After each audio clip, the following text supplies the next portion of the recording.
Señores, lo habíamos anunciado más temprano. Está con nosotros quien es el obispo auxiliar de Montevideo, el padre Daniel Sturla. ¿Cómo le va, padre? Bienvenido. ¿Cómo anda? Bueno, muy bien. Muchas gracias por la invitación a la radio. Muy contento. Gracias por venir. Está recorriendo algunas cosas de su vida. Veo que la intimidad cada vez y la reserva personal cada vez existe menos, ¿no? ¿Lo ha notado? Es una realidad. Es una realidad. También con las redes sociales es también algo que uno enseguida está en todas partes. Sí, ¿y eso qué le significa? ¿Qué comentario le merece? Bueno, todo tiene su parte positiva y la no tan positiva. Yo creo que lo positivo es que permite conocernos más, estar más al tanto de lo que va pasando, tantos encuentros que se dan con gente que de repente uno hace tiempo que no ve, eso es muy positivo.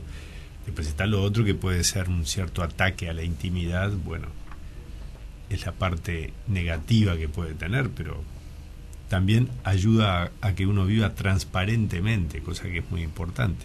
Sí, sí. Los otros días estaba leyendo un informe que creo que fue en La Nación de Buenos Aires, que se sostenía que muchos sectores de la Iglesia Católica estaban actuando desde las redes sociales y con un resultado muy positivo.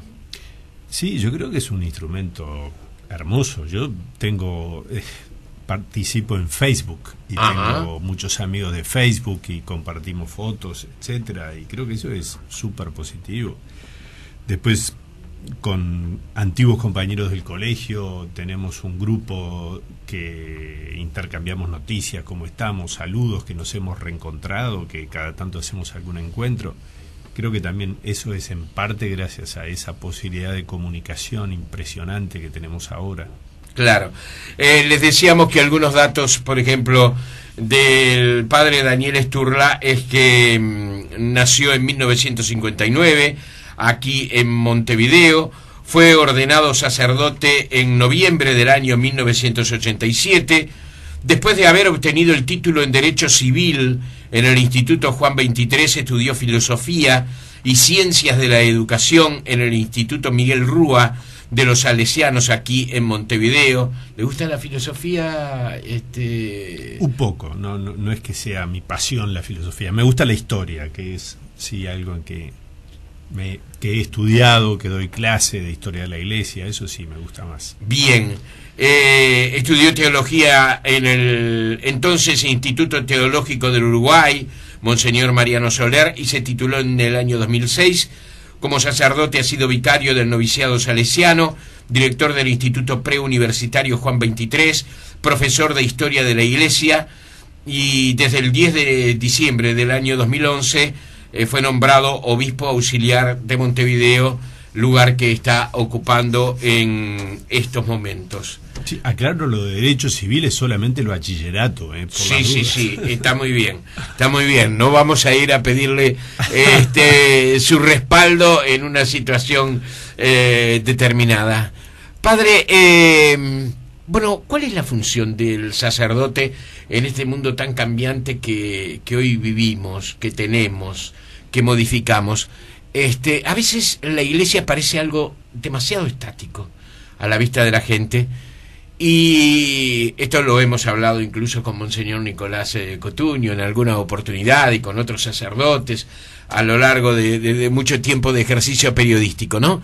Algo monolítico, inamovible, inmodificable, y que será así para la eternidad.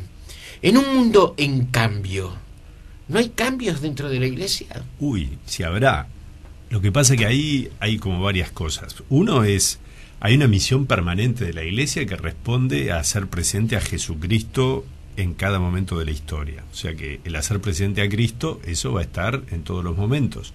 Pero si uno piensa en el sacerdote como tal, bueno, el sacerdote es un hombre de su tiempo, y estando en su tiempo, y ojalá muy con los pies en la tierra, digamos, pisando barro, tiene también que llevar a Cristo, y el mensaje como tal es el mismo en todas las épocas. Ahora, si uno habla de la Iglesia como tal, justamente este año 2012 son 50 años del comienzo del Concilio Vaticano II. Habría que ver que otra institución sobre la tierra, con la edad de la Iglesia, 2000 años, tiene la posibilidad de introducir tantos cambios en muchos aspectos de su vida. Obviamente sin cambiar lo esencial, lo que hace su identidad. ¿Qué está pasando? ¿Mal marketing, para utilizar un término moderno? Es decir, la gente tiene una percepción. Cuando yo hablo de la gente estoy generalizando. Hay quienes seguramente no piensan así y no opinan así. Estoy hablando de aquellos que sí opinan así. La Iglesia como algo absolutamente estático. Bien, pienso que puede haber algo sí de mal marketing. Yo tengo un amigo empresario que hace tiempo me decía: ustedes tienen el mejor producto y no lo saben colocar. Y yo decía: ¿y cómo es eso del mejor producto? Y sí, ustedes tienen la felicidad, me decía él. Yo estoy convencido de que la Iglesia, de que ustedes, los curas, los que creen, son portadores de una felicidad impresionante, pero no lo saben colocar. Bueno, es un comentario, ¿no? Yo creo que un comentario con una mirada empresarial del asunto. Pero para mí me resultó interesante porque da la pauta, sí, de que frente a grandes sectores de la opinión pública, eso es cierto, parecería que la Iglesia da esa imagen estática, monolítica. Creo que falta un poco de marketing, de propaganda, de hacer ver todo lo que se realiza. Yo estaba en Alemania hace 2 años, unos días que estuve nomás, y allí, en un momento en que abundaban noticias medio tristes sobre la Iglesia, que salían en los diarios, etcétera, justo llegó a mis manos un gran libro ilustrado que decía Un día en la vida de la Iglesia, y mostraba como si fuera, vamos a suponer, el día de hoy, 12 de marzo de 2012, mostraba todo lo que era la vida de la Iglesia en el mundo, ¿no? O sea, desde los monjes y monjas de clausura, los que están en los hospitales, los que atienden a los enfermos de SIDA, los que están en los medios de comunicación, los que están en fronteras de la ciencia, como hay tantos también hombres de Iglesia, los que están en las misiones, en misiones de paz. Nosotros, soy salesiano, estaba en la congregación salesiana, tenemos 7 hermanos uruguayos que están en África, ¿no? 6 de ellos en Angola. Ellos, por ejemplo, cuando la guerra de Angola, que fueron 30 años, hacia el final, eran encargados de varios campos de refugiados. Todo eso es vida de la Iglesia, y uno dice, ¿eso es estático? ¿O eso es al revés? Es un dinamismo brutal del amor que está a lo largo y ancho del mundo, donde hay situaciones de emergencia, ahí hay hombres y mujeres de Iglesia dando una mano. Padre, ¿no estará también la Iglesia Católica de alguna manera padeciendo ese desprestigio que de alguna manera en los tiempos modernos se ha depositado sobre otras instituciones en general, que han representado muchas veces al hombre, instituciones que tienen que ver de pronto con el funcionamiento del hombre, organismos internacionales, empecemos por Naciones Unidas, por ejemplo, ¿verdad? Y las grandes críticas que se le hacen. Es decir, hoy hay una actitud digamos de cuestionamiento, ¿no? hacia las instituciones, hacia lo que está institucionalizado. En buena medida, de pronto, la Iglesia Católica no debe estar padeciendo haber sido arrastrado por esa situación. Bueno, pienso que en parte sí, puede ser que sí, es decir, también lo podemos traer más al campo chico, digamos, de nuestro país, donde también cuesta la militancia en los partidos. Sí. Hay un bajón de la gente en cuanto a confianza en general en las instituciones. Es decir, eso también afecta a la Iglesia, porque la Iglesia no está en un globo terreno, en un globo fuera de la tierra, la Iglesia está acá. Entonces, esos sentires comunes afectan también la vida de la Iglesia. Claro. En este mundo, en cambio, el sacerdote, usted me daba algunos ejemplos, ¿verdad? Muy fuertes, como esos uruguayos, jóvenes uruguayos, algunos de ellos conozco, otros no son tan jóvenes, porque hace tiempo algunos de ellos que están allí. Sí, algunos hace 30 años. Nada menos. Entonces, independientemente de todo eso, ¿Cuál es la tarea, digamos, del sacerdote hoy frente a un mundo que ha cambiado, frente a la gente que ha cambiado? Yo diría, hay una cosa que al hombre de todos los tiempos le afecta, que es de algún modo encontrar el sentido de su vida. Obviamente uno lo puede tapar muchísimo porque bueno, la sociedad de consumo trata justamente de taparnos las grandes preguntas que nos hacemos.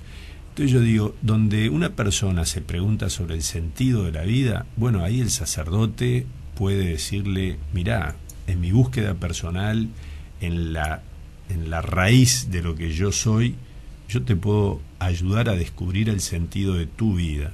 El sentido de la vida para el sacerdote y lo que nosotros proclamamos es, en definitiva, que Dios nos ama inmensamente, que nuestra vida parte de un inmenso amor y va hacia ese inmenso amor, y que a lo largo de la vida, toda ella, desde las realidades más complejas que hay, pueden ser iluminadas por la fe en Jesucristo. Entonces yo creo ahí está la misión del sacerdote, y en un mundo donde muchas veces el sentido de la vida queda oscurecido, yo digo, bueno, ahí el sacerdote puede aportar inmensamente. ¿Alguna vez el hombre tuvo una idea clara del sentido de la vida?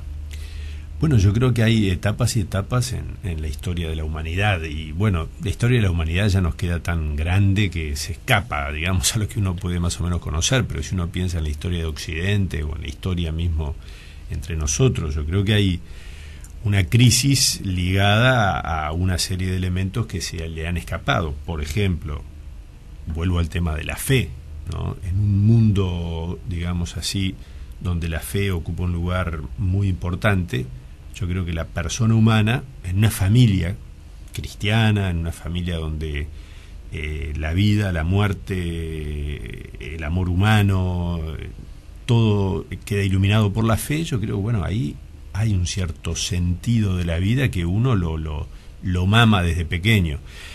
Allí donde no hay fe, donde las realidades son arreglate como puedas, donde el amor pasa a ser una cuestión de compraventa o en fin, o no tiene tanto sentido verdadero de sacrificio, yo creo ahí es más difícil. Yo creo que estamos en un momento de cierta crisis. Todos los momentos de la historia han sido complejos, ¿no? Pero quizás hoy la falta de fe es uno de los elementos que llevan a un cierto oscurecimiento de aquello que me da ganas de vivir y de luchar más allá de mis intereses humanos primordiales, digamos, primeros, comer, vestir, andar bien. Uh-huh. ¿Cómo somos los seres humanos, padre? Y bueno, somos una realidad hermosa porque Dios nos ha creado a su imagen y semejanza, entonces somos una cosa estupenda, capaces, con unas capacidades impresionantes, y al mismo tiempo tenemos esa realidad que los cristianos llamamos el pecado, que es una realidad que ha oscurecido nuestro mismo ser, digamos. Ahí viene la redención de Cristo, ¿no? O sea que es capaz de decirle al hombre lo que vale. Uno piensa en los seres humanos, piensa en figuras de héroes, en figuras de santos, y uno dice hasta dónde puede llegar el ser humano. Piensa también en realidades como campos de concentración, y también uno dice hasta dónde puede llegar el ser humano. Nos ha hecho a semejanza de qué, porque ese contraste que usted ha marcado, ¿no? El enorme poder de imaginación, de capacidad para construir que tiene el ser humano, confrontado con la enorme capacidad de destrucción que también tiene. Ahí va, pero bueno, ahí toda la tradición cristiana y Santo Tomás, y bueno, y después lo recoge hasta el Quijote, Cervantes, Dante en la Divina Comedia, dice: el máximo don que Dios ha dado al hombre y que más lo asemeja a él es la libertad. O sea, nosotros somos semejantes a Dios sobre todo en cuanto somos seres libres. Bueno, pero esa libertad que Dios nos ha dado, que nos ha creado libres, hace que seamos capaces de enorme bien y de enorme mal. Ahí está entonces qué significa la libertad, cómo me hago más libre. si más libre es hago lo que quiero, el capricho, o si más libre es hago un camino donde descubro aquello por lo que vale la pena ser libre, dar mi vida, llenarla de sentido. ¿Cuándo decidió ser sacerdote, padre?